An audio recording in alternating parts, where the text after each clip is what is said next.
Bar Council, my beloved members of the State Bar Council, and my good friends Mr. Madhusudan and Mr. Vishal Raghu,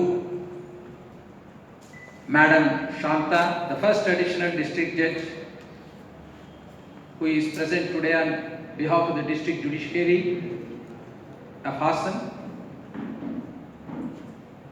other dignitaries who are on the dais, distinguished lawyers from Hassan and various bar associations of the district, and my good friend Mr. Harish Babu,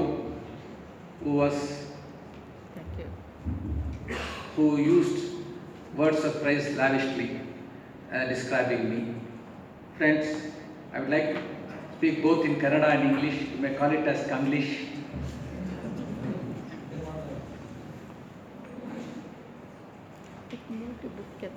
ನ್ಯಾಯಾಧೀಶರಿಗೆ ಆಗಾಗ್ಗೆ ತರಬೇತಿ ಕೊಡೋದಕ್ಕೋಸ್ಕರ Karnataka judicial ಅಕಾಡೆಮಿನಲ್ಲಿ Karnataka ಹೈಕೋರ್ಟ್ನವರು ಕಾರ್ಯಕ್ರಮಗಳನ್ನು ಏರ್ಪಡಿಸ್ತಾರೆ.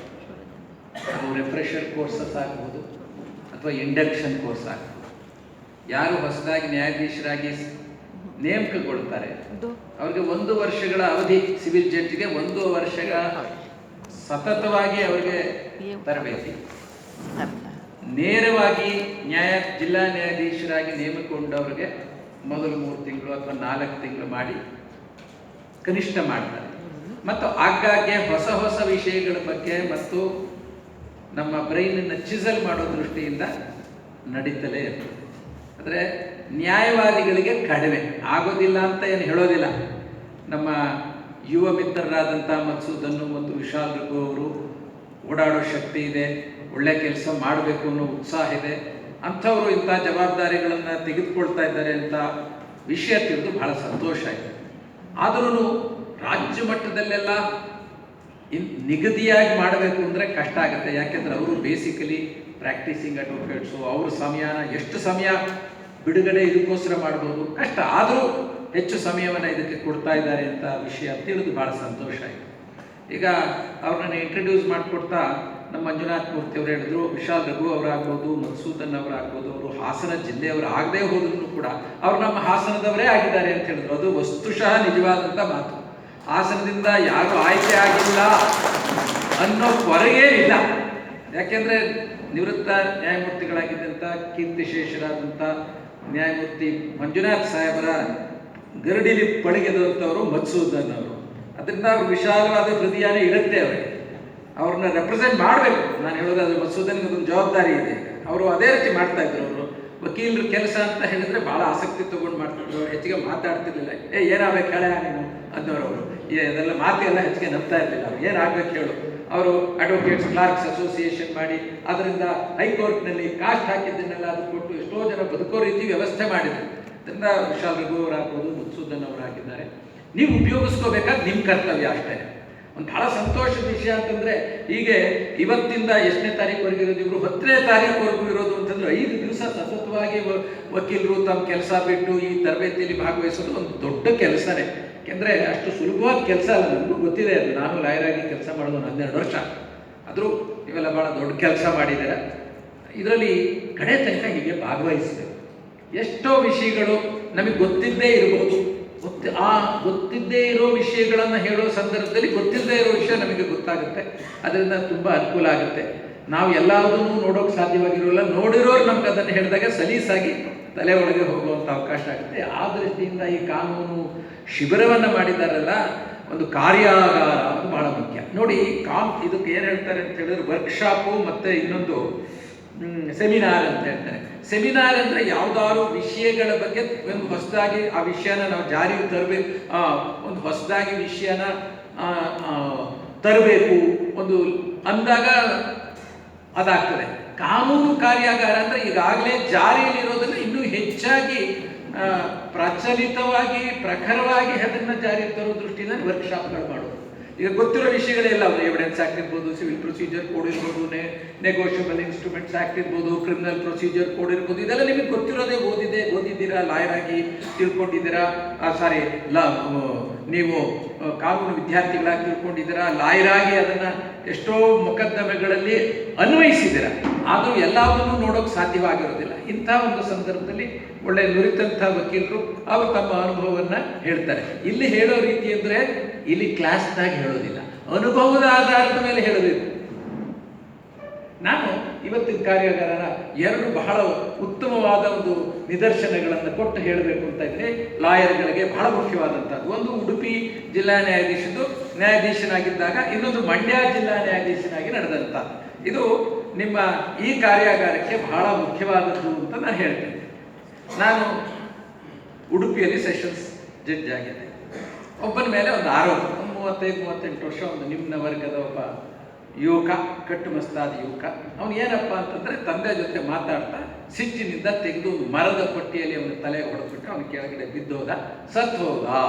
ಯಾವುದೇ ತೀವ್ರ, ನಿಮ್ಮ ನೋಡಿದಿಲ್ಲ charge frame ಮಾಡಬೇಕಾದ್ರೆ ಕನ್ನಡದಲ್ಲಿ ಕೇಳ್ತಾರಲ್ಲ, ಯಾವುದೇ ತೀವ್ರ ಹಾಗೂ ಪ್ರಕೋಪಕ್ಕೆ ಕಾರಣವಿಲ್ಲದೆ ಇದ್ದಾಗ್ಯೂ ನಿಮ್ಮ ತಂದೆಯ ತಲೆಗೆ ಮರದ ಪಟ್ಟಿಯಿಂದ ಹೊಡೆದು ಅವರ ಸಾವಿಗೆ ಕಾರಣರಾಗಿದ್ದು ಭಾರತದ ದಂಡ ಸಂಹಿತೆ ಪ್ರಕರಣ 302 ರೀತಿಯ ದಂಡಿಸಲ್ಪಡುವ ಅಪರಾಧವಾಗಿದೆ. ಏನು ಹೇಳುತ್ತೀರಾ ಅಂತ ಕೇಳ್ತಾರೆ ನ್ಯಾಯಾಧೀಶರು, ಮೇಡಮ್ ಶಾಂತ ಅವರು. ಹಾಗೆ ನಾನು ಕೇಳಿದೆ, ಅವರು ತಪ್ಪು ಮಾಡಿಲ್ಲ ಸ್ವಾಮಿ, ಒಳ್ಳೆ ಶರ್ಟ್ ಮಾಡ್ಕೊಂಡು ಬಂದಿದ್ದ, ಟವಲ್ ಹಾಕೊಂಡು ಬಂದಿದ್ದ, ತಪ್ಪು ಮಾಡಿಲ್ಲ. ಸರಿ, ಸಮನ್ಸ್ ಕಳಿಸಿದ್ವಿ. ಅದು ನಡೆದದ್ದು ಎಲ್ಲಿ? ಅದು ಮಣಿಪುರ ಅನ್ನೋ ಒಂದು ಗ್ರಾಮ, ಉಡುಪಿ ಹತ್ತಿರದ್ದು.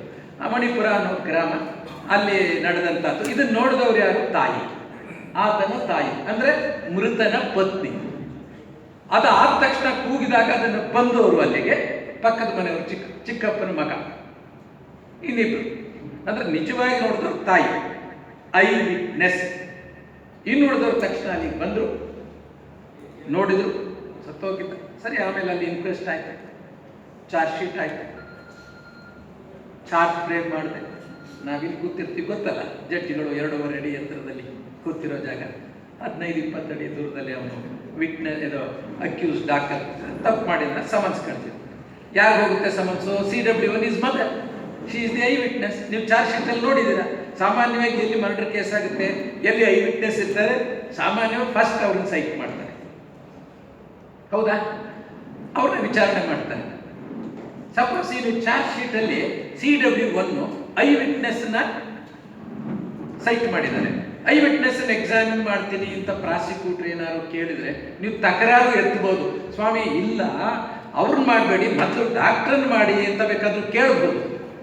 ಈಗ ಸಿವಿಲ್ ಪ್ರೊಸೀಜರ್ ಕೋಡಲ್ಲಾದ್ರೆ ದಾವಾ ಹಾಕಿದವನು ಮೊದಲು ವಿಚಾರಣೆ ಆಗಬೇಕು, ಸಾಕ್ಷಿ ನಂತರ ಆಗಬೇಕು ಅಂತಿದೆ. ಸಾಕ್ಷಿ ವಿಚಾರಣೆ ಆಗಬೇಕಾದ್ರೆ ನೀವು ಪರ್ಮಿಷನ್ ತಗೋಬೇಕು. ಸ್ವಾಮಿ, ವಾದಿಯ ವಿಚಾರಣೆಗಿಂತ ಮುಂಚೆ ನಾನು ಸಾಕ್ಷಿಯನ್ನು ವಿಚಾರಣೆ ಮಾಡಬೇಕಾಗಿದೆ, ಆ ಕಾರಣಕ್ಕೋಸ್ಕರ ನನಗೆ ಅನುಮತಿ ಕೊಡಿ ಅಂತ ಕೊಟ್ಟು, ನೀವು ಕೊಡುವ ಕಾರಣ ಸಕಾರಣ ಆಗಿದ್ದೆ ಮಾತ್ರ ಪರ್ಮಿಷನ್ ಕೊಡ್ತಾರೆ, ಇಲ್ಲದೆ ಕೊಡಲ್ಲ.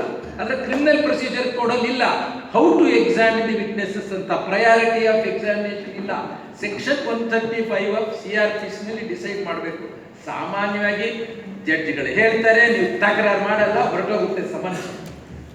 ಆಯ್ತು, ತಾಯಿ ಬಂದು, ಹಳ್ಳಿಯವರು,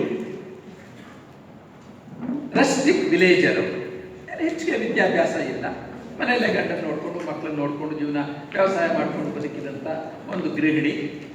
ಸೊ ಎಕ್ಸಾಮಿನೇಷನ್ ಇನ್ ಚೀಫು ಪ್ರಾಸಿಕ್ಯೂಟರ್ ಕೇಳಿದ್ರು, ಸೆಕ್ಷನ್ 161 ಆಫ್ CRPC ಏನು ಹೇಳಿಕೆಯನ್ನು ಕೊಟ್ಟಿರ್ತಾರೆ ತನಿಖಾ ಅವಧಿಯಲ್ಲಿ, ಅದರ ರೀತಿಯೇ ಹೇಳಿದ್ರು. ಹೌದು, ಹೀಗೆ ನಮ್ಮ ಯಜಮಾನರಲ್ಲಿ ನಿಂತಿದ್ರು, ಏನೋ ಮಾತುಕತೆ ನಡೀತು, ಇವರು ತೆಗೆದು ಅವೇನೋ ಮಾತಾಡಿದ್ರು, ತೆಗೆದು ಒಂದು ತಾಯಿಯಾಗಿ ಹೊಡೆದು ಬಿಟ್ಟ, ಅವತ್ತ ಅಲ್ಲ ಬಿದ್ದು ಸತ್ತು ಹೋದ ಅಂತ ಹೇಳಿದ್ರು. Examination in chief almost prosecution ಪರ ಏನು ಹೇಳಬೇಕು ಅದನ್ನೇ ಹೇಳಿದ್ದಾರೆ. ಒಬ್ಬರು ಯುವ ವಕೀಲರು, ಒಂದು 3-4 ವರ್ಷ ಅನುಭವ ಆಗಿದೆ. ನಾನು ಅದಕ್ಕೆ ಮುಂಚೆ ಉಡುಪಿ ಬರೋಕ್ಕೆ ಮುಂಚೆ ಮಂಗಳೂರಿನಲ್ಲಿದ್ದೆ. ಅವರು ನಮ್ಮ ಮುಂದೆ ಹಾಜರಾಗ್ತಿದ್ರು. ಅದು ಬರೀ ಬೇಲ್ ಅಪ್ಲಿಕೇಶನ್ಸು ಅದಕ್ಕೆಲ್ಲ ಬರೋರು. ನಾವು ಬೇಲ್ ವಿಚಾರದಲ್ಲಿ ಧಾರಾಳವಾಗಿದ್ದಿ ಅಂತ ಹೇಳೋಕ್ಕಾಗಲ್ಲ. ನಾನು ಈ ಬೇಲ್ನಲ್ಲಿ ಅವರು ಭಾಳ ಲಿಬರಲ್ ಜಡ್ಜು, ಅವ್ರು ಕನ್ಸರ್ವೇಟಿವ್ ಜಡ್ಜ್ ಅಂತ ಇರಬಾರ್ದು. ಕೊಡೋ ಕೇಸಲ್ಲಿ ಕೊಡಬೇಕು, ಕೊಡದೇ ಇದ್ದ ಕೇಸಲ್ಲಿ ಕೊಡೋಕ್ಕಾಗಲ್ಲ ಅನ್ಬೇಕಷ್ಟೇ. ಕೆಲವರು ಅಕ್ವಿಟಲ್ ಜಡ್ಜ್, ಕೆಲವರು ಕನ್ವಿಕ್ಟಿಂಗ್ ಜಡ್ಜ್, ಕೆಲವರು ಲಿಬರಲ್ ಜಡ್ಜ್, ಕೆಲವರು ಕನ್ಸರ್ವೇಟಿವ್ ಜಡ್ಜ್ ಅಂತ ಬ್ರ್ಯಾಂಡ್ ಆಗಿಬಿಡ್ತಾರೆ. ಆ ರೀತಿ ಯಾವತ್ತೂ ಬ್ರ್ಯಾಂಡ್ ಆಗಬಾರ್ದು. ಸರಿ, ಬರ್ತಾ ಇದ್ರು. ಹೆಚ್ಚು ಬಹುತೇಕ ಬೇಲ್ ಅಪ್ಲಿಕೇಶನ್ಗಳಲ್ಲಿ ಜಾಮೀನು ಕೊಡೋದೆ. ಯಾಕೆಂದರೆ it is directly linked to article 21 of the constitution of India. ಯಾಕೆಂದರೆ no person shall be denied of his life or liberty except in accordance with the procedure established by law ಅಂತ ಇದೆಯಲ್ಲ. There is a procedure established by law under section 439 of CRPC to seek bail in a non bailable case. Non bailable ಅಂದ್ರೆ ಪೊಲೀಸ್ನವ್ರಿಗೆ bail ಮೇಲೆ ಬಿಡಕ್ಕಾಗಲ್ಲ, ಅಷ್ಟೇ. Court can bail it out ಅಲ್ವಾ? Court can bail it out. So ಬರ್ತಾರೆ. ಬಹುತೇಕ ಕೇಸ್ಗಳಲ್ಲೆಲ್ಲೋ extraordinary ಡಕಾಯಿತಿ case, planned murders, offences against scheduled, serious offences against scheduled caste, women, children, ಇಂಥವುದಲ್ಲಿ ಕೊಡೋಕೆ ಅವಕಾಶ ಇಲ್ಲ ಸಾಮಾನ್ಯವಾಗಿ.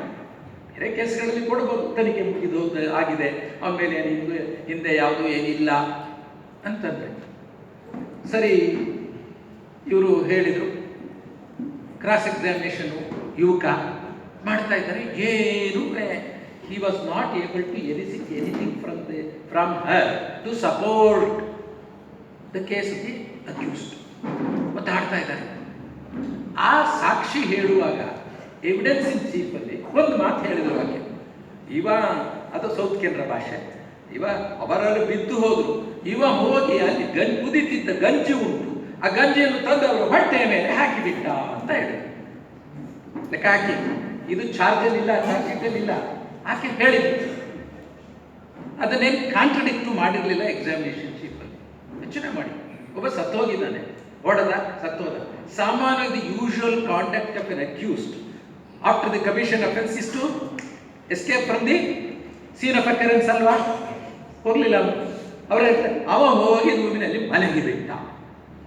ಅಂದ್ರೆ ಸತ್ತೋಗಿದ್ದಾನೆ, ಅವನ ಬಟ್ಟೆಯ ಮೇಲೆ ಕುದಿತಿರುವ ಗಂಜಿ ತಂದು, ಅನ್ನದ ಗಂಜಿ ತಂದು ಹಾಕುವುದು, ಮನೆಯಲ್ಲಿ ಹೋಗಿ ರೂಮಲ್ಲಿ ಮಲಗೋದು ಅಂದರೆ ಏನೋ ಯೂಶುವಲ್ ಬಿಹೇವಿಯರ್ ಅಲ್ವಾ? ಆಮೇಲೆ ನಾನು ಕೇಳಿದೆ ಆಕೆನ, ಏನಮ್ಮ ಇದು ಹೀಗೆ ಒಂದು ನಿಮಿಷ ನಿಲ್ಲಿಸ್ತೀರಿ ಅಂತ ಹೇಳಿದೆ. ಏನಿದು ಹೊಟ್ಟೆ ಮೇಲೆ ಗಂಜಿ ತಂದು ಹಾಕಿದ್ರು ಮತ್ತೆ ಹೋಗಿ ಮಲಗಿಬಿಟ್ಟ. ಅವ ಹಾಗೆ ಮಾರಾಯ, ಅವನು ತಲೆ ಬಿಸಿ ಅಂದರು. ನನಗೆ ಗೊತ್ತಾಗಲಿಲ್ಲ ತಲೆ ಬಿಸಿ ಅಂದರೆ. ನಾವು ತಲೆ ಬಿಸಿದ್ರೆ ಏನೋ ತುಂಬ ಒತ್ತಡ ಇದೆಯಪ್ಪ, ಕೇಸು ಭಾಳ ತಲೆ ಬಿಸಿ ಮಾರಾಯ, ಇವತ್ತು ಈ ಕೋರ್ಟ್ಗೆ ಹೋಗೋದು, ಆ ಕೋರ್ಟ್ಗೆ ಹೋಗೋದು, ಬೆಳಗ್ಗೆ ಸೆಷನ್ಸ್ ಕೋರ್ಟ್ಗೆ ಹೋಗಬೇಕು, ಮಧ್ಯಾಹ್ನ ಅಪೀಲಲ್ಲಿ ಆರ್ಗ್ಯುಮೆಂಟ್ ಮಾಡಬೇಕು, ಸಂಜೆ ಯಾರೋ ಬರ್ತಾರೆ, ಏನೋ ಇರ್ತದಲ್ಲ, ಈ ತಲೆ ಬಿಸಿ ಅವೆಲ್ಲ. ಆಮೇಲೆ ಆಗ ನನಗೊಬ್ಬರಲ್ಲಿ ವಕೀಲರು ತಲೆ ಬಿಸಿ ಸ್ವಲ್ಪ ಮೆಂಟಲ್ ಏನಾದ್ರು ಇದ್ರೆ ಸರ್ ಹಾಗೆ ಹೇಳ್ತಾರೆ, ಸೈಕಿಕ್ ಪ್ರಾಬ್ಲಮ್ ಇದೆ. ನಂಗೆ ಅರ್ಥ ಆಯ್ತು, ನಿಲ್ಸಪ್ಪ ಲಾಯರ್ನ 1 ಗಂಟೆ 40 ಲಾಯರೇ ನಿಲ್ಸ್ರಿ ಬಂಗೇರ ಅಂತ ಹೆಂಗೆ ಅಡ್ವೊಕೇಟ್ ನೋಡಿ. ಅದಕ್ಕೆ ಅನುಭವ ಬೇಕು ಅಂತಕ್ಕಂಥ ಒಂದು ಸೆಷನ್ಸ್ ನಡೆಸಬೇಕಾದ್ರೆ ಅನುಭವ ಬೇಕು. ಬರೀ ಬುದ್ಧಿವಂತಿಕೆ ಸಾಕಾಗಲ್ಲ, ಬುದ್ಧಿವಂತಿಕೆ ಜೊತೆಗೂ ಅನುಭವ ಬೇಕು. ಅದು ವರ್ಷಾನುಗಟ್ಟಲೆಯಿಂದ ಬರ್ತಕ್ಕಂಥ. ನಿಲ್ಸ್ರಿ ಅಂತ ನಿಲ್ಸ್ರಿ, ನೀವು ಹೋಗಿ ಮಧ್ಯಾಹ್ನ CRPC ನೋಡಿ 329 ಇರಬೇಕು ನೋಡ್ರಿ, ಇದರಲ್ಲಿ ಒಂದು ಹಾಕ್ರಿ, it requires a psychiatric evaluation ಅಂತ ನೋಡೋಣ ಅಂತ ಒಂದು ಫಾರ್ಮಲ್ ಆಗಿ ಒಂದು ಅರ್ಜಿ ಮಧ್ಯಾಹ್ನ ಹಾಕಿದ್ರು. ನಾನೇ ಒಂದೆರಡು ಪ್ರಶ್ನೆಗಳನ್ನ ಕೇಳಿ this requires A thorough psychiatric evaluation ಅಂತ ಬರೆದೆ. ನಾನೇ ಒಂದು 4 ಪ್ರಶ್ನೆಗಳನ್ನ can satisfied that the case on hand requires A thorough psychiatric evaluation ಅಂತ ಹೇಳಿ ಮಂಗಳೂರಿನ ಮೆಗಾನ್ ಹಾಸ್ಪಿಟಲ್ ಯಾವುದು ಆ ಹಾಸ್ಪಿಟಲ್ ಗೌರ್ಮೆಂಟ್ ಹಾಸ್ಪಿಟಲ್ಗೆ ರೆಫರ್ ಮಾಡಿದೆ. ಯಾಕೆಂದರೆ ಅಲ್ಲೇ ಗೌರ್ಮೆಂಟ್ ಹಾಸ್ಪಿಟಲ್ನಲ್ಲಿ ಸೈಕಿಯಾಟ್ರಿಸ್ಟ್ ಅಂತ 15 ದಿವಸಗಳ ನಂತರ ಒಂದು ದೊಡ್ಡ ರಿಪೋರ್ಟ್ ಬರ್ತಾವಂತ. The accused in question suffers from serious hallucinations and delusions, psychiatric disorders, hallucination, ಭ್ರಮಾಲೋಕ ಇದರಲ್ಲಿ ಇದ್ದಾನೆ ಅಂತೆಲ್ಲ ರಿಪೋರ್ಟ್ ಹಾಕಿದ್ರು. ಅವ್ರಿಗೆ ಏನಂದ್ರೆ ನನ್ನ ಹತ್ರ ಬಂದು ಯಾರು ಗುಂಡು ಹೊಡೆಯೋದಕ್ಕೆ 15 ಜನ ಬರ್ತಾ ಇದ್ದಾರೆ, ಶ್ರೀಲಂಕಾದಿಂದ ಬರ್ತಾ ಇದ್ದಾರೆ, ಏನೇನೋ ಹೇಳ್ತಾ ಇದ್ದಾರೆ.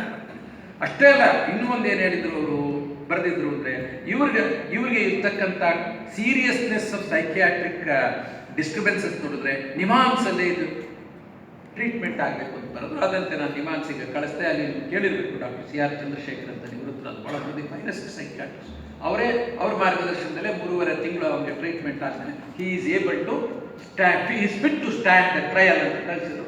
ಟ್ರಯಲ್ ಶುರುವಾಯಿತು. ಆಮೇಲೆ ಯುವಕ ವಕೀಲ ಬಹಳ ಗೊತ್ತಿಲ್ಲ, ಸರಿ ನಾನೇ ಸಹಾಯ ಮಾಡಿ ಡಾಕ್ಟ್ರು ಬಂದಾಗ ಪ್ರಶ್ನೆ ಎಲ್ಲ ಕೇಳಿದೆ. ಡಾಕ್ಟ್ರೇ ಈ ರೀತಿ ಎಲ್ಲ ನೀವು ರಿಪೋರ್ಟ್ ಎಲ್ಲ ಮಾಡಿದ್ರೆ ಈ ರೀತಿ ಎಲ್ಲ ಬಿಹೇವಿಯರ್ ಇದ್ರೆ this is very unusual behaviour, this is connected to hallucination and delusion. ನಾನು ಹೇಳಿದೆ ಈ hallucination and delusion ಅಂತ ನೀವು ಹೇಳ್ತೀರಲ್ಲ ಅದು ಎಷ್ಟು ದಿವಸದಿಂದ ಇರ್ಬೋದು? ಇಲ್ಲ, it's A chronic case. Chronic case ಅಂದರೆ ಭಾಳ ದಿವಸಗಳಿರ್ಬೋದು. ಎಷ್ಟು ದಿವಸ? It appears minimum 6 to 8 years. ನಿಮ್ಗೆ ಅನ್ಸುತ್ತಾ ಏನಾದ್ರು ಟ್ರೀಟ್ಮೆಂಟ್ ತಗೊಂಡಿದ್ದಾನಂತ? ಇಲ್ಲ, ನಾನು ಅವ್ರ ವಿಚಾರಿಸಿ ಏನು ಟ್ರೀಟ್ಮೆಂಟು ತಗೊಂಡಿಲ್ಲ, ಆದ್ದರಿಂದ ಹೀಗಾಗಿದೆ ಅಂತ ಹೇಳಿ. ಸೊ ಎಕ್ಸ್ಪರ್ಟ್ ತಾನೇ ಅವರು, doctor. So under section 45 of the Evidence Act, the evidence of a doctor has some significance. Doctor ಎವಿಡೆನ್ಸ್ನ ನೀವು ರಿಜೆಕ್ಟ್ ಮಾಡಬೇಕಾದ್ರೆ ಜಡ್ಜಿಗಳು ಬಹಳ ಸ್ಟ್ರಾಂಗ್ ರೀಸನ್ಸ್ ಬೇಕು. Is an expert. ಸೊ ಎಲ್ಲ ಆಯಿತು, ವಿಟ್ನೆಸ್ ಎಲ್ಲ ಆಯಿತು, ಆರ್ಗ್ಯುಮೆಂಟ್ ಆಯಿತು, ಇನ್ನೇನು ಕೇಳೋದು, ನಾನೇ ಬರೋದು. ಅದರಲ್ಲಿ ನೋಡಿ, A person suffering from serious mental illness without understanding the consequences of this act ಅಂತ ಬಂದಾಗ ಅವರಿಗೆ ಬೆನಿಫಿಟ್ ಕೊಡೋದಕ್ಕೆ ಜನರಲ್ ಎಕ್ಸೆಪ್ಷನ್ಸ್ IPC-ನಲ್ಲಿ ಸೆಕ್ಷನ್ 84 ಇದೆ. So is entitled for benefit of general exceptions under section 84 of IPC. ಪಾಪ ಲಾಯರಿಗೆ ಗೊತ್ತಿಲ್ಲ, ಏನು ಪ್ರಶ್ನೆ ಮಾಡಬೇಕು ಅಂತ ಗೊತ್ತಿಲ್ಲ.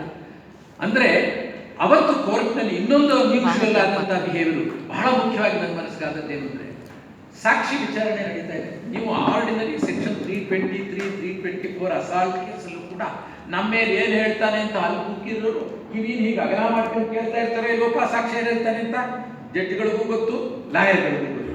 302 ಮರ್ಡರ್ ಕೇಸು, ಇಲ್ಲ ಡೆತ್ ಪೆನಾಲ್ಟಿ ಆಗ್ಬೋದು, ಇಲ್ಲ ಲೈಫ್ ಇಂಪ್ರಿಸನ್ಮೆಂಟ್ ಆಗ್ಬೋದು. ಅವಾಗ ಅವನೇನು ಮಾಡ್ತಾ ಇದ್ದಾನೆ, ಹೀಗೆ ಹೇಳ್ತಿದ್ದಾನೆ, ಹೀಗೆ ನೋಡ್ತಾ ಇದ್ದಾನೆ, ಹೀಗೆ ಮಾಡ್ತಾ ಇದ್ದಾನೆ. He was unusually behaving in the court as though he was unconcerned with the case. All these things, fortunately, I could see his unusual behavior and the manner in which his own mother gave evidence. Coupled with all this, I could give benefit under section 84 of IPC. Had I not examined the unusual behavior, had I not known the provisions of IPC and the effect thereof, what would have happened? It would have ended in a conviction. So ಲಾಯರ್ಗಳು ಅದಕ್ಕೆ first evaluate ಮಾಡಬೇಕು, ಏನಾದ್ರು ಅಂಥ ಸಂದರ್ಭಗಳು ಇದೆಯಾ ಅಂತ ನಿಮಗೆ ಗೊತ್ತಾಗುತ್ತೆ. ನಿಮ್ಮ ಅಕ್ಯೂಸ್ ನೋಡಿದಾಗ ಅವ್ನು ಮಾತಾಡೋ ರೀತಿ, ಅವ್ನ ಬಿಹೇವಿಯರ್ ರೀತಿ. ಇದಕ್ಕೆ ನಾನು ಆ ಲಾಯರ್ ಕೇಳಿದೆ, ಏನು ರೀ ನೀವೇನಾದ್ರು ಸ್ವಲ್ಪ ಯಾರನ್ನಾರು ಎಕ್ಸಾಮಿನ್ ಮಾಡಿ, ಸರ್ ಯಾರು ಬಂದೇ ಇಲ್ಲ ಸರ್, ಹಾಗೆ ಏನು ಮಾಡ್ತಾರೆ? ಕರೆಕ್ಟು, ಬೇರೆಯವ್ರನ್ನಲ್ಲಪ್ಪ, ನೀವು ಅವನ ಜೊತೆ ಮಾತಾಡಿ ಏನು ಇಲ್ಲ ಸರ್ ಅಂತ. ಅದರಿಂದ ನೀವು ಹಾಗಾದ್ರೆ ಸರ್ ಹಾಗಾದ್ರೆ ನಾವು ತಗೋಬಾರ್ದು ಸರ್, 3 ವರ್ಷ ಆಗಿದೆ, 4 ವರ್ಷ ಆಗಿದೆ, ಮರ್ಡರ್ ಕೇಸ್ ತಗೋಬಾರ್ದು ಅಂದರೆ ಖಂಡಿತ ತಗೊಳ್ಳಿ. ಯಾರ್ದಾದ್ರು ಅಸಿಸ್ಟೆನ್ಸ್ನಲ್ಲಿ ಯಾರು ಅವ್ರಿಗೆ ಹೇಳಿ, ನಿಮಗೆ ಕಡಿಮೆ ಫೀಸ್ ಕೊಟ್ಟಿದ್ರೆ ಸರ್, ನನಗೆ ಕಡಿಮೆ ಫೀಸ್ ಕೊಟ್ಟಿದ್ದಾರೆ, ದಯಮಾಡಿ ನಾನು ಅದನ್ನು ಲಿಸ್ಟ್ ಕೊಡ್ತೀನಿ, ಅಥವಾ ಇಲ್ದಾದ್ರು ನೀವು ನನಗೆ ಸಹಾಯ ಮಾಡಿದ್ರೆ ಯಾರಾದರೂ ಮಾಡ್ತಾರೆ. ಈಗ ಕುತ್ಕೊಂಡವ್ರನ್ನೇ ಹೋಗಿ ಕೇಳೋದಪ್ಪ, ಅವ್ರು ಬರ್ತಾರೆ, ಸರ್ ನೀವು ಇಷ್ಟೊಂದು ಅನುಭವ, ನಾನು ಒಂದು ಹೊಸರು, ನೀವೇನಾದ್ರು ಸಜೆಸ್ಟ್ ಮಾಡೋದು ನನಗೊಂದು ಅನುಕೂಲ ಆಗ್ತದೆ ಸರ್, ನನಗೂ ಆಯ್ತು ನಡೆಯಮ್ಮ ನಡೆಸ್ತೀನಿ ಅಂತಾರೆ. ಕುತ್ಕೊಂಡವ್ರು ಇಷ್ಟೇ ಕೊಡು ಅಷ್ಟೇ ಕೊಡು ಅಂತ ಕೇಳ್ತಾರೆ. ನಾವು ಏನು ಕೇಳಲ್ಲ, ಅದು ಇನ್ಯಾರು ಕೇಳಿದ್ರೆ ಮಾಡ್ತಾರೆ. ನಮ್ಮ ಕುತ್ಕೊಂಡವ್ರು ಗೊತ್ತು, ನಾವು ನೋಡಿದ್ವಿ, ಫಸ್ಟ್ ಪ್ರಿನ್ಸಿಪಲ್ಸ್ ಚೆನ್ನಾಗಿ ತಿಳ್ಕೊಂಡಿದ್ದಾರೆ ಅವರು. ಈ ನೋಸ್ ಇವತ್ತು ಹಾಸನದಲ್ಲಿ ಇರೋ ಪೈಕಿ ಈಗೆಲ್ಲರೂ ಹೋಗ್ಬಿಟ್ರಲ್ಲ, ಬಚ್ಚಿಕೆಗೌಡರು ಹೊಟ್ಟೋದ್ರು, ನಡೆಸ್ತಾ ಇದ್ರು, ಅಲ್ಲಿ ಲಕ್ಕೆಗೌಡರು ಹೊಟ್ಟೋದ್ರು, ಒಳ್ಳೊಳ್ಳೆ ಲಾಯರ್ಗಳಿದ್ರೆ ಯಾರು ತುಂಬಾ ಚೆನ್ನಾಗಿ ನಡೆಸ್ತಾರೆ ಅನ್ನೋರ ಪೈಕಿಯಲ್ಲಿ ಒಂದು ಕೆಲವು ಜನಕ್ಕೆ ಮಾತ್ರ ಹೆಸರು ಹೇಳ್ಬೋದು, ಅದರಲ್ಲಿ ಕುತ್ಕೊಂಡವ್ರು ಒಬ್ಬರೇ. ಯಾಕಂದ್ರೆ ಈ ಸಿವಿಲ್ ಆದರೆ ನಿಮಗೆ ಪ್ಲೀಡಿಂಗ್ಸ್ ಇದೆ, ಇಶ್ಯೂಸ್ ಇದೆ, ಪ್ರೆಸಿಡೆಂಟ್ ಇದೆ. ಕ್ರಿಮಿನಲ್ ಕೇಸಲ್ಲಿ ಏನಿದೆ, ಸ್ವಲ್ಪ ಅಕ್ಯೂಸ್ ಹೀಗೆ ಕೂತ್ಕೋಬಹುದು, ಬೇಕಾದ್ರೆ he can be silent. Article 20, no you can't draw an inference for non-examination of accused as a witness, because you can't force him to be a witness, and you can't draw adverse inference against him under section 114. ಹೌದಾ? ಎಷ್ಟೊಂದು ಅವಕಾಶ ಇದೆ ನೋಡಿ.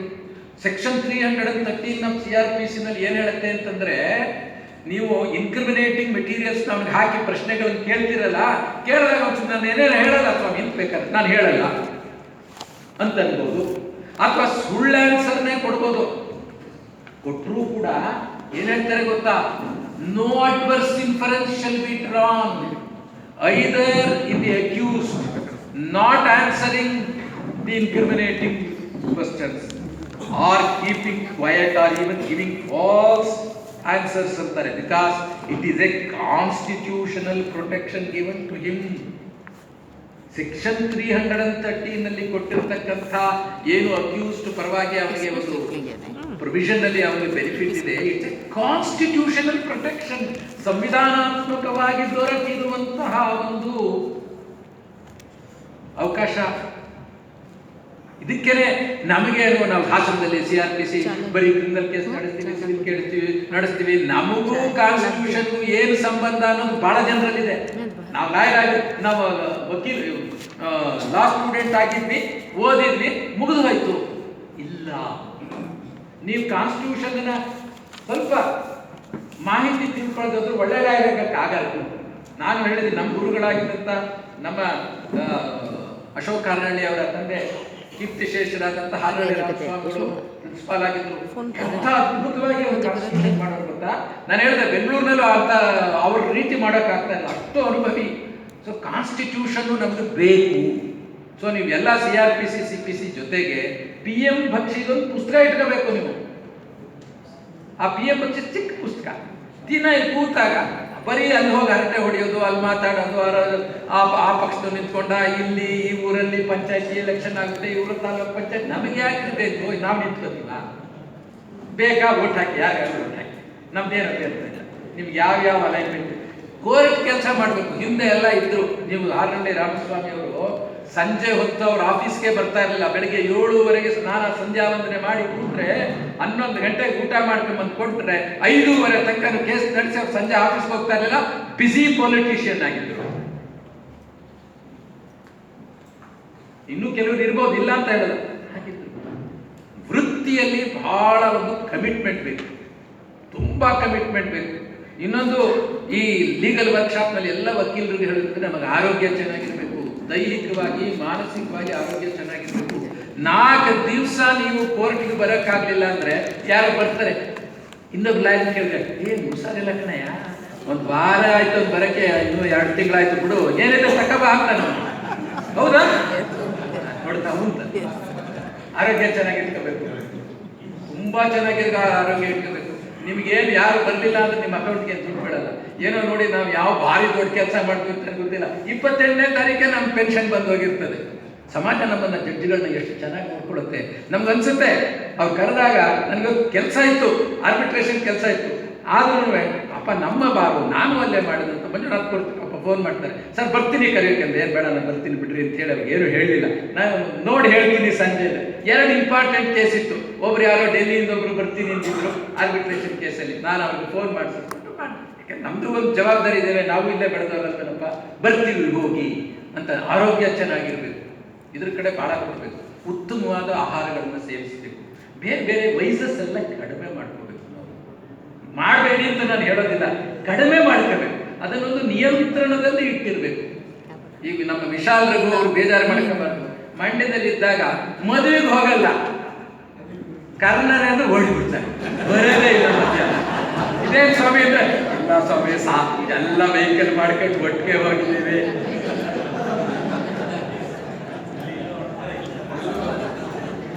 ಅಲ್ಲಪ್ಪ, ಮಕ್ಕಳು ಸಂಜೆ ಹೋಗಿ ಹಾಸನೇ ಹಂಗೆ ಆಗೋಗಿದೆ ಅಲ್ಲ. ತಿಂದ್ರೆ ಇಲ್ವ ಜಗತ್ತಲ್ಲಿ? ಅಲ್ಲೇ ಆಗ್ಬೇಕಾ? ಬೆಟ್ ಮಾಡಿಸ್ಕೊಳ್ಳಿ. ಭಾನುವಾರ ದಿವಸ ಆರಾಮಾಗಿ ನಿಮ್ಗೆ ಏನು ಬೇಕು ತರಿಸ್ಕೊಂಡು ಆರಾಮಾಗಿ ಮಾಡ್ಕೊಳ್ಳಿ. ಶನಿವಾರ ಸ್ನೇಹಿತರು ಕರೀಬೇಕು ಮನೆಗೆ. ಈಗ ಕೊಡೋದು ಯೌವನ ಇದೆ, ಈಗ ಚೆನ್ನಾಗಿ ದುಡಿಬೇಕು, ಹೆಸರು ಗಳಿಸ್ಬೇಕು, ಕೆಲಸ ಮಾಡಬೇಕು, ಮುಂದೆ ಬರಬೇಕು. ಈ ಚಿಕ್ಕ ವಯಸ್ಸು ನೋಡಿ ಬಾರ್ ಕೌನ್ಸಿಲ್ ಮೆಂಬರ್ ಆಗಿದ್ದಾರೆ, ಎಲ್ರಿಗೂ ಬೇಕಾಗಿದ್ದರೆ ಮೆಂಬರ್ ಆಗ್ತಾರೆ. ಅಷ್ಟು ಸುಲಭ ಅಲ್ಲ. ಅದು ಲಾಯರ್ಗಳಿಗೆ ಬೇಕಾಗಿದೆ. ದೈಹಿಕವಾಗಿ ದಿನ ವಾಕಿಂಗ್ ಮಾಡಬೇಕು, ದಿನ ವಾಕಿಂಗ್ ಮಾಡಬೇಕು. ಯಾವ ಕಾರಣದಿಂದ ಆಗ್ತದೆ? ಬೆಳಗ್ಗೆ ಆಗಲ್ಲ, ಸಂಜೆನಾದ್ರು ಮಾಡಬೇಕು. ಸಂಜೆ ಮಾಡೋಕ್ಕಾಗಲ್ಲ ರಾಯರಿಗೆ, ಯಾಕೆಂದರೆ ಡ್ರಾಫ್ಟಿಂಗು ಮತ್ತೊಂದು ಇರುತ್ತೆ. ಈಗೆಲ್ಲ ಆಗಿಲ್ಲ. ಕಮರ್ಷಿಯಲ್ ಕೋರ್ಟ್ ಕೇಸ್ಗಳಲ್ಲಿ 120 ದಿವಸದೊಳಗೆ ರಿಟರ್ನ್ ಸ್ಟೇಟ್ಮೆಂಟ್ ಆಗಬೇಕು. ಸಿವಿಲ್ ಕೇಸ್ಗಳಲ್ಲಿ 90 ಆಗಬೇಕು. ನನಗೆ ಗೊತ್ತಿದೆ, ಮೊದಲಷ್ಟು ಲಾಯರಿಗೆ ಟೈಮ್ ಸಿಗ್ತಾ ಇಲ್ಲ. ಈಗ ಶನಿವಾರ ಭಾನುವಾರ ಜಾಗ ಹೋಗಿ ನೋಡ್ಕೊಂಡು ಬರಬೇಕು. ಕೆಲವು ಸರ್ತಿ ಜಾಗ ಹೋಗಿ ನೋಡ್ಕೊಂಡೇ ಬಂದೇ ನಾವು ಸ್ಟೇಟ್ಮೆಂಟ್ ಬರಿಬೇಕಾಗುತ್ತೆ ಅಂತ ಗೊತ್ತಾಗಲ್ಲ. ಯಾವುದೋ ಐಡೆಂಟಿಟಿ ಇರ್ಬೋದು, ಬೌಂಡ್ರೀಸ್ ಇರ್ಬೋದು, ಆಕ್ಸಿಡೆಂಟ್ ಇರ್ಬೋದು, ರಸ್ತೆ ಎಲ್ಲೋಗುತ್ತೆ, ಯಾವುದೋ ಈಸ್ಮೆಂಟಿಗೆ ಸಂಬಂಧಪಟ್ಟರೆ ನೀವು ಜಾಗ ನೋಡಿದ್ರೆ ಬರೆದ್ರೆ ಮನೆ ಹಾಳಾಗೋಯ್ತು. ಆಮೇಲೆ ಆಗೋದೇ ಹೋಯ್ತು ಅಂತಾನೆ ಬಿಡಿ ನಿಮ್ಮ ಈಸ್ಮೆಂಟ್ ಕೇಸ್. ಹೀಗೆಲ್ಲ ಇದೆ. ಆರೋಗ್ಯ ಚೆನ್ನಾಗಿರ್ಬೇಕು. ಒಂದು ಅಲ್ಲ, ಯಾಕೆಂದ್ರೆ ಆಯ್ತು, ನೀವು 4 ದಿವಸ ಮಲಗಿದ್ರೆ, ಹಾಸ್ಪಿಟ್ಲಿಗೆ ಹೋಗಿ ಸೇರ್ಕೊಂಡ್ರೆ 80,000 ಬಿಲ್ಲು, 2 ಲಕ್ಷ ಬಿಲ್ಲು. ಜವಾಬ್ದಾರಿ.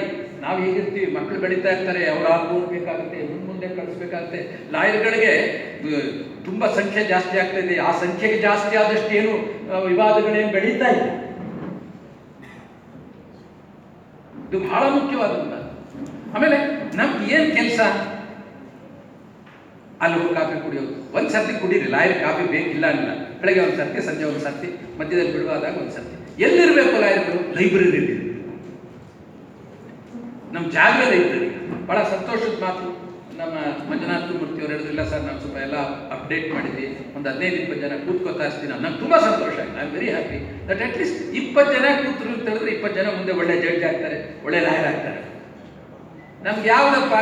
ನಮ್ಗೆ ಅದೇ ಕೋರ್ಟ್ ಹಾಲ್ ಬಿಡುವಾಗಿದೆಯಾ ಕೆಲಸ? ಕೋರ್ಟ್ ಹಾಲಲ್ಲಿ ಕೂತ್ಕೊಳ್ಳಿ. ಯಾರೋ ಒಂದು ಕ್ರಿಮಿನಲ್ ಅಪೀಲ್ ಆರ್ಗ್ಯುಮೆಂಟ್ ಮಾಡ್ತಾರೆ, ಒಂದು ಬೇಲ್ ಮೇಲೆ ಆರ್ಗ್ಯುಮೆಂಟ್ ಮಾಡ್ತಾರೆ, ಒಂದು ಸಿವಿಲ್ ಕೇಸ್ನಲ್ಲಿ ಆರ್ಗ್ಯುಮೆಂಟ್ ಮಾಡ್ತಾರೆ, ಒಂದು ಟ್ರಯಲ್ ನಡೆಸ್ತಾರೆ, ಅವ್ರ ಹತ್ರ ಹೋಗಿ ಕೂತ್ಕೊಳ್ಳೋದು. ಇದನ್ನು ಸರ್ಕಮ್ಸ್ಟಾನ್ಷಿಯಲ್ ಎವಿಡೆನ್ಸ್ ಕೇಸಾ, ಡೈರೆಕ್ಟ್ ಎವಿಡೆನ್ಸ್ ಕೇಸಾ, ಇದು ಕರಪ್ಷನ್ ಕೇಸಾ, ಇದು ಟ್ರ್ಯಾಪ್ ಕೇಸಾ, ಅಥವಾ ಇದು ಡಿಸ್ಪ್ರಪೋರ್ಷನೇಟಿಗೆ ಸಂಬಂಧಪಟ್ಟಂತ ಕೇಸಾ? ಬೇಕಾದ ರೀತಿ ಕೇಸ್ ಇದೆ ಈಗ ಕೆಲಸ ಮಾಡೋರಿಗೆ ಬೇಕಾದ. ಕೇಳಿ ಮಧು ಅವ್ರನ್ನ ಬೆಂಗಳೂರಿನಲ್ಲಿ ಎಷ್ಟು ಅವಕಾಶ ಇದೆ ಅಂದರೆ, ಬರೀ ಎಕ್ಸ್ಪರ್ಟ್ ಇನ್ PMLA ಆಗ್ಬೋದು, ಪ್ರಿವೆನ್ಷನ್ ಆಫ್ ಮನಿ ಲಾಂಡ್ರಿಂಗ್ ಆಕ್ಟಲ್ಲೇ ಆಗ್ಬೋದು. ಇನ್ನು ಕೆಲವರು ಕರಪ್ಷನ್ ಆಕ್ಟ್, ಕೆಲವು ಲಾಯರ್ಗಳಿದ್ದಾರೆ ಕರಪ್ಷನ್ ಕೇಸ್ ಬಿಟ್ಟು ಬೇರೆ ಯಾವುದು ಮುಟ್ಟದೇ ಇಲ್ಲ ಅವರಿಗೆ. ಸಾಕು, ವರ್ಷಕ್ಕೆ 8-10 ಬಂದರೆ ಸಾಕು, ನೆಮ್ಮದಿಯಾಗಿ ಜೀವನ ಮಾಡ್ಕೊಂಡು BMW ಕಾರ್ ತಗೋಬೋದು. ಅದೇ ಅದು ಒಳ್ಳೆ acquisition of properties disproportionate to the known source of income. ಸ್ವಾಮಿ ಅವನು 100% ಜಾಸ್ತಿ ಇತ್ತು, 150% ಜಾಸ್ತಿ ಇತ್ತು ಅಂತಾರೆ. ಸದ್ಯ ಅದರಲ್ಲಿ ಮಿನಿಮಮ್ 4 ವರ್ಷ. ಈಗ ಮೊದಲೆಲ್ಲ 6 ತಿಂಗಳು ಹಾಕ್ಬೋದಾಗಿತ್ತು, 1 ವರ್ಷನೂ ಹಾಕ್ಬೋದಾಗಿತ್ತು. ಈಗ ಹಾಗೆಲ್ಲ ಮಿನಿಮಮ್ 4 ವರ್ಷ. ಸೊ ಇಲ್ಲಿ 4 ವರ್ಷ ಹಾಕಲೇಬೇಕು. ಹಾಕಿದ್ರೆ ಬೇಲ್ ಕೊಡಂಗಿಲ್ಲ. ಅಲ್ಲಿ ಹೋದ್ರೆ 1 ತಿಂಗಳು ಕಾಯ್ಬೇಕು. ಎಷ್ಟೆಷ್ಟು ಕೇಸಸ್ ಇದ್ದಾವೆ. ಪಬ್ಲಿಕ್ ಮನಿ ಲಾಂಡ್ರಿಂಗ್ ಆಕ್ಟ್ ಇದೆ, ಕರಪ್ಷನ್ ಆಕ್ಟ್ ಇದೆ, IBC ಕೋಡ್ ಅಂತ ಇದೆ, ಇನ್ಸಾಲ್ವೆನ್ಸಿ ಬ್ಯಾಂಕಿಂಗ್ ಕೋಡ್ ಅಂತ ಇದೆ. ಅದಕ್ಕೆ ಸಂಬಂಧಪಟ್ಟದ್ದು ಈಗ ಬೇರೆ ಬೇರೆ. ನೀವು ಬೆಂಗಳೂರಿನಲ್ಲೆಲ್ಲ ಪ್ರಾಕ್ಟೀಸ್ ಮಾಡೋದಾದ್ರೆ ಕಂಪ್ನಿ ಲಾ ಟ್ರೈಬ್ಯುನಲ್ಸೇ ಬೇರೆ ಇದೆ, ಅಪಲೇಟ್ ಟ್ರೈಬ್ಯುನಲ್ಸ್ ಬೇರೆ ಇದ್ದಾವೆ. ಕರ್ನಾಟಕ ಅಡ್ಮಿನಿಸ್ಟ್ರೇಟಿವ್ ಬರೀ ಸರ್ವಿಸ್ ರೂಲ್ಸ್ಗೆ ಲಾಗೆ ಸಂಬಂಧಪಟ್ಟ ಹಾಗೆ ಅಡ್ಮಿನಿಸ್ಟ್ರೇಟಿವ್ ಟ್ರೈಬ್ಯುನಲ್ ಇದೆ. ಇಲ್ಲೆಲ್ಲ ಕಡಿಮೆ. ಇಲ್ಲಿ regular conventional civil and criminal ಕೇಸಸ್ಸೇ ಇರೋದು. ಬಹಳ ಆಗಿರ್ಬೇಕು. ಯಾವಾಗ ಒಂದು CPC, CRPC, ಎವಿಡೆನ್ಸ್ ಆಕ್ಟ್ 3 ನಮ್ಮ ಕೈಲಿ ಇರಬೇಕು. ಓದ್ಕೋತಾ ಇರಬೇಕು. ನಮಗೆ ಬರಲಿಲ್ಲ, ನನಗೆ ನಾನು ಸಿವಿಲ್ ಆಫೀಸಲ್ಲಿ ನನಗೆ ಹಾಕ್ಬೇಕು ಎವಿಡೆನ್ಸ್ ಆಕ್ಟ್ ಅಂದರೆ ಏನಾದ್ರು ಹೇಳಿದ್ಯಾ? Evidence act is only applicable to criminal cases, not civil cases. ಎಲ್ಲಿ ಎವಿಡೆನ್ಸ್ ಬರುತ್ತೋ ಅಲ್ಲೆಲ್ಲ evidence act applicable, whether it is civil or criminal. Proof beyond reasonable doubt ಅಂತ ಹೇಳ್ತೀರಾ ನೀವೆಲ್ಲ ಕ್ರಿಮಿನಲ್ ಕೇಸಲ್ಲಿ. ಆರ್ಗ್ಯುಮೆಂಟ್ ಮಾಡ್ತೀರಾ, ಸ್ವಾಮಿ the prosecution has failed to prove the guilt of the accused beyond reasonable doubt. ಓದಿ ಸೆಕ್ಷನ್ 1, 2, 3, 4, 5 ಓದಿ. ಸೆಕ್ಷನ್ 3 ತಾನೇ ಬರಬೇಕಂದ್ರಲ್ಲಿ ಓದಿ. ಅದರಲ್ಲಿ ಏನಾದ್ರು ಪ್ರೂಫ್ ಬಿಯಾಂಡ್ ರೀಸನಬಲ್ ಡೌಟ್ ಅಂತ ಹೇಳಿದ್ಯಾ? There is nothing as a proof beyond reasonable doubt in evidence act. But over a period of time we have developed that system because we were ruled earlier by English ಕೋರ್ಟ್ನವರು apply ಮಾಡ್ತಾ ಇದ್ರು proof beyond reasonable ಡೌಟ್ನ. So ನಮ್ದು Anglo Saxon ಸಿಸ್ಟಮೇ, ಇಲ್ಲೂ ಅದನ್ನೇ ಮಾಡ್ಕೊಂಡು ಬಂದ್ವಿ. By virtue of judicial decisions this concept of proof beyond reasonable doubt is introduced and it has virtually acquired the status of A statute. It may be taken as heard ಅಂತ ಲಾಯರ್ಗಳೆಲ್ಲ ಹೇಳ್ತಾರೆ MBC ಕೇಸಲ್ಲಿ. ಅಂಥ ಲಾಯರ್ಗಳನ್ನು ನಾನು ಖಂಡಿಸ್ತೀನಿ. ಎಂದೂ ಆ ರೀತಿ ಹೇಳಬೇಕು. You are there to assist the court, you are a law court officer. ಹೇಳಿ ಅದನ್ನು, ನನ್ನ ಕೇಸ್ ಹೀಗಿದೆ. ಅವ್ರಿಗೆ 500 ರೂಪಾಯಿ ಬರ್ಬೋದು, ಬೇರೆ ಪ್ರಶ್ನೆ. ಅದು ತಯಾರಾಗಿ ಹೋಗ್ಬೇಕು. MBC ಕೇಸಲ್ಲಿ ಏನು ನೀವೇ ಡ್ರಾಫ್ಟ್ ಮಾಡಿ. ಇಲ್ಲೊಬ್ರು ಇದ್ರು, ಅವ್ರು ಬುದ್ಧಿವಂತರು, ಅವ್ರು ಕೋರ್ಟ್ ಸ್ಟಾಫ್ ಇದ್ರು. ನಮ್ಗೆ ಎಷ್ಟು ಭಾಳ ಮನಸ್ಸಿಗೆ ನೋವಾಗೋದು. ಈಗಲೂ ಯಾರು ಟೈಪ್ ಮಾಡ್ಸಿದ್ರೆ ಅವ್ರಿಗೆಲ್ಲ ತೊಗೊಂಡೋಗಿ ಕೊಟ್ಬಿಡೋದು. ಅವ್ರು ಪ್ರಿಪೇರ್ ಮಾಡಿಕೊಡ್ತಾರೆ, ಒಂದು 100-500 ಕೊಟ್ಬಿಡೋದಾಗ ಹಾಕ್ಬಿಡೋದು ಬಟ್ಟೆಗೆ. ನಾಚಿಕೆ ಆಗ್ಬೇಕ್ರಿ. ಫಾರಮ್ ಇದೆ, ಇನ್ಯಾರು ಪುಣ್ಯಾತ್ಮರು ಮಾಡಿದ್ರೆ ಜೆರಾಕ್ಸ್ ಇಟ್ಕೊಳ್ರಿ. ಒಂದು ಜೆರಾಕ್ಸ್ ಇಟ್ಕೊಂಡು ನೀಟಾಗಿ ಬರೀರಿ. ಭಾಳ ಕಷ್ಟನ ಕನ್ನಡದಲ್ಲೂ ಇರುತ್ತೆ, ಇಂಗ್ಲೀಷ್ನಲ್ಲೂ ಇರುತ್ತೆ. ಇಲ್ಲ ನಮ್ಮ ಜಯದೇವಗೌಡರು ಕೇಳಿದ್ರೆ ಹೇಳ್ಕೊಡ್ತಾರೆ, ಬರ ಅಲ್ಲಿ ಕೂತ್ಕೊಂಡು ಹೇಳ್ಕೊಡ್ತೀನಿ ಹೇಳಿದ್ರೆ ಆಯ್ತು. ತುಂಬ ಕಷ್ಟನೇ. ಪುಣ್ಯಾತ್ಮರು ಬರೆದೇ ಹೋಗಿದ್ದಾರೆ. ಈ ಚನ್ನಬಸವೇಂದ್ರೆ ಅದೊಂದು ದಾವ ಹಾಕಿರ್ತಾರೆ, ಅದ್ರದ್ದು ಒಂದು ಕಾಪಿ ಅವ್ರ ಸರ್ ಒಂದು ಕಾಪಿ ಕೊಡಿ ಸರ್ ಅಂತ ಇಟ್ಕೊಳ್ಳಿ. ಇಲ್ಲ ನಾಗೇಂದ್ರ ಏನೋ ಬರ್ತಿರ್ತಾರೆ ಹಿಂದೆ. ಎಂತೆಂಥ ಭಾಗ ನಿಮ್ಗೆ ಗೊತ್ತಿಲ್ಲ, ಹಾಸನ ಬಾರ್ನಲ್ಲಿ ಎಂತೆಂಥ ಜನ ಇದ್ರು, ನಾವು ಕಣ್ಣಾರೆ ನೋಡಿದಂಥ ಜನ. ಆರ್ ಎನ್ ನರಸಿಂಹಮೂರ್ತಿಗಳು, ಅವ್ರ ತಂದೆ ಎಂ ಆರ್ ನಾರಾಯಣರಾಗಿರ್ತಾರೆ, ಋಷಿ ಸಮಾನರಾಗಿ ಇಷ್ಟು ಎತ್ತರ ಇದ್ರು, ಸಿವಿಲ್ ಕ್ರಿಮಿನಲ್ ಕೇಸ್. ಅವ್ರು ಕೋರ್ಟಿಂದ ಕಾರಿಂದ ಹಿಡಿದ್ರೆ ಅವ್ರು ನೋಡೋಕ್ಕೆ ಕಚ್ಚೆ ಪಂಚೆ ಪಠಾನ್ ಫುಲ್ ಕೋಟು ಟರ್ಬನ್ನು ಪಠಾನ್ ಕೋಟ್ ಹಾಕೊಂಡು ಪಠಾನ್ ಶೂಸ್ ಹಾಕೊಂಡು ಬಂದರೆ ಅವ್ರು ನೋಡೋಕ್ಕೆ ದೇವೇಗೌಡರು ಕೇಳಿ ಹೇಗಿದ್ರು ಅವರು ಅಂತ. ಆರಲ್ಲಿ ರಾಮಸ್ವಾಮಿ ಇರ್ಬೋದು, ಮುರುಗಪ್ಪನವ್ರು ಇರ್ಬೋದು, ಎಂಥ ಲಾಯರ್ಗಳ್ರಿ ಅವರ. ಇವತ್ತು ಚಿಕ್ಕೇಗೌಡರು ನಾವು ನೋಡಿ ಇತ್ತೀಚಿನ ದಿನಗಳ ಚಿಕ್ಕೇಗೌಡರು ಎಂಥ ಒಳ್ಳೆ ಸಿವಿಲ್ ಕ್ರಿಮಿನಲ್ ಅಡ್ವೊಕೇಟು, ಎಷ್ಟು ಹಾರ್ಡ್ ವರ್ಕ್ ಮಾಡೋರು.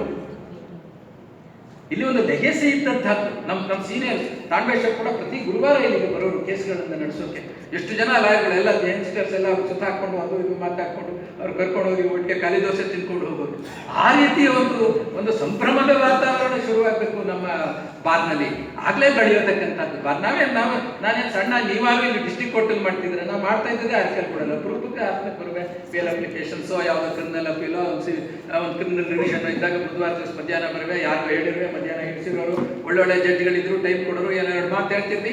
That's how we could learn something from others. ಅದಕ್ಕೆ ಇದು ದೊಡ್ಡದು. ಈ ಕೋರ್ಟ್ ಹಾಲ್ಗಳಲ್ಲಿ ಎಲ್ಲ ನನ್ನ ನ್ಯಾಯಾಧೀಶ ಮಿತ್ರರಿಗೂ ನಾನು ಕೇಳ್ಕೊಳ್ಳೋದಷ್ಟೇ, ಕೋರ್ಟ್ ಹಾಲ್ ಅಂದರೆ it is A place where highest intellectual activity takes place. Highest intellectual activity takes place. A lawyer argues for a plaintiff stating that he is the absolute owner of a scheduled property, whereas the other says, no, he is not the owner, I am the owner. I have perfected my title by way of adverse possession ಅಂತ ಹೇಳ್ತಾನೆ. Article 65 of the constitution ಹೇಳ್ತಾನೆ. Adverse possession ಅಂದ್ರೆ ಏನು, ಅದು basic ingredients ಏನು, ಅದು ನಮಗೆ ಗೊತ್ತಿರಬೇಕಲ್ಲವಾ. ನೋಡಿ, even if the defendant is able to prove that he has perfected his title by way of adverse possession, court will grant title. ನೋಡಿ, ಅವ್ರೇನು ಅದಕ್ಕೇನು ಸ್ಟಾಂಪ್ ಡ್ಯೂಟಿ ಕೊಡಿ ಅಂತ ಕೇಳೋದಿಲ್ಲ, ಪ್ಲೇಂಟಿಫ್ಗೆ ಮಾತ್ರ ಸ್ಟಾಂಪ್ ಡ್ಯೂಟಿ ಕೊಡಿ ಅಂತ ಕೇಳ್ತಾರೆ.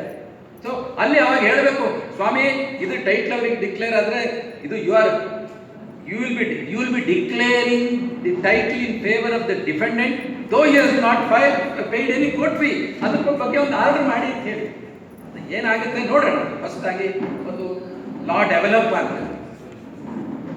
2 ಎಕರೆ ಜಮೀನು ನಂದು ಅಂತ ಹೇಳ್ತಾನೆ, ಇವನು ಹೇಳ್ತಾನೆ ನಂದು ಅಂತ ಹೇಳ್ತಾನೆ. ಯಾವುದೋ ಒಂದು ತೀರ್ಮಾನ ಅಂತಿಮವಾಗಿ ನ್ಯಾಯಾಧೀಶರು ತಗೋಬೇಕಾಗುತ್ತೆ. ಅದಕ್ಕೆ ಉತ್ತಮವಾದ ರೀತಿಯಲ್ಲಿ ಎರಡೂ ಕಡೆ ಸಾಕ್ಷ್ಯವನ್ನು ಸಂಗ್ರಹಿಸಿರ್ತಕ್ಕಂಥ ಸಾಕ್ಷ್ಯದ ಆಧಾರದ ಮೇಲೆ ವಾದ ವಿವಾದಗಳನ್ನು ಕೊಡಬೇಕು. ಇದಕ್ಕೆ ಸಂಬಂಧಪಟ್ಟ ಹಾಗೆ ಉಚ್ಚ ನ್ಯಾಯಾಲಯ ಇರ್ಬೋದು, ಬೇರೆ ಉಚ್ಚ ನ್ಯಾಯಾಲಯಗಳಿರ್ಬೋದು, ಸರ್ವೋಚ್ಚ ನ್ಯಾಯಾಲಯ ಯಾವ್ಯಾವ ತೀರ್ಪುಗಳನ್ನು ಕೊಟ್ಟಿದೆ, ಯಾವುದಾದ್ರು ಗ್ರೇ ಏರಿಯಾಸ್ ಇದೆಯಾ ಅಂತಕ್ಕಂಥದ್ದನ್ನು ತಿಳಿಬೇಕು. ಈಗ ಎಷ್ಟೋ ಸರ್ತಿ ನಿಮಗೆ ಮನೆ ಹಾಳಾಗೋಯ್ತು ಸ್ವಾಮಿ ಅಂತ ಅಂದ್ಕೊಂಡು ಹೊರಟೋಗ್ಬಿಡ್ತಾನೆ. ಯಾಕೆಂದ್ರೆ ನಿಜವಾಗಿ ಓನರ್ ಆಗಿರ್ತಾನೆ, ಜಮೀನಲ್ಲಿ ಇರ್ತಾನೆ. Suppose his suit is dismiss both for declaration and injunction, ಅವನು ಜಮೀನಲ್ಲಿ ಬಂದ್ಬಿಡ್ತಾನೆ. ಇವನು ಅವಾಗ ಏನಾಗುತ್ತೆ ಅಲ್ಲಿ ನಿಮ್ಗೆ ಗೊತ್ತಿದೆಯಲ್ಲ, ಗಲಾಟೆ ಆಗೋಗುತ್ತೆ, ಮನೆ ಕಟ್ಕೊಂಡಿರ್ತಾನೆ, ಏನೋ ಸಾಕ್ಷ್ಯ ನಡೆಸೋದ್ರಲ್ಲಿ ಏನೋ ವ್ಯತ್ಯಾಸ ಆಗೋಗ್ತಿರುತ್ತೆ, ಅಥವಾ ನ್ಯಾಯಾಧೀಶರ ತಲೆಗೆ ಅದನ್ನು ತುರ್ಕೋದ್ರಲ್ಲಿ ಸ್ವಲ್ಪ ಅಸಮರ್ಥರಾಗಿದ್ದ ಕಾರಣ ಇದ್ರೆ ಮನೆ ಹಾಳಾಗೋಯ್ತು, ಗಲಾಟೆ ಆಗುತ್ತೆ, ಮರ್ಡರ್ ಕೇಸ್ ಆಗೋಗ್ಬಿಡುತ್ತೆ ಅಲ್ಲೆಲ್ಲ. Most of the criminal cases arise out of civil cases.